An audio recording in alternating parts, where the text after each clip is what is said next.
ইব্রাহিম নবী আল্লাহকে যে কত ভালোবাসতেন এই গণনাটা না দেখলে আপনি বুঝবেনও না। তখন দুইজন ফেরেশতা আছে আল্লাহ রব্বুল আলামিনের দরবার করে, আল্লাহ আমি আপনার ইব্রাহিম আপনাকে কতটা ভালোবাসে সেটা পরীক্ষা করতে চাই। তখন বলে যাও। তখন ফেরেশতা দুইজন মানুষের সুরত ধরে ইব্রাহিম নবীর কাছে গেল ভিক্ষার উদ্দেশ্যে। তখন আমার আল্লাহর নামে জিকির করতে লাগলো। ওই জিকির শুনে ইব্রাহিম দৌড়াইয়ে এসে বলে, হে ফকিরেরা, সেই আল্লাহর জিকির আবার করো। ফকির বলে, এই জিকির করলে আপনি আমাদেরকে কি দিবেন? তখন ইব্রাহিম নবী বলে, আমি আমার সম্পত্তি থেকে অর্ধেক সম্পত্তি তোমাদের নামে দিয়ে দেব। সুবহানাল্লাহ।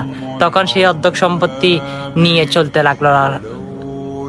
তখন সে ফেরেশতা জিকির শুরু করলো এবং অর্ধেক সম্পত্তি ইব্রাহিম নবী তাদেরকে লিখে দিল।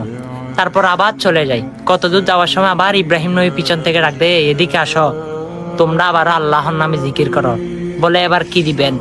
তখন ইব্রাহিম নবী বলে, আমার পুরো সম্পত্তি তোমাদের নামে লিখে দিব। সুবহানাল্লাহ। হ্যাঁ, তো সেটাও শুনে পুরো সম্পত্তি নিয়ে চলতে লাগলো। আবার পিছন থেকে ডাক দিল। তখন বলে, এই আল্লাহর নামে জিকির আবারও শোনাও না, অনেক মধুর লাগতেছে। তখন ওই ফেরেশতারা বলে, হে ইব্রাহিম, এখন তো তোমার থেকে কোনো সাই সম্পত্তি নাই, তুমি আমাদেরকে কি দিবে?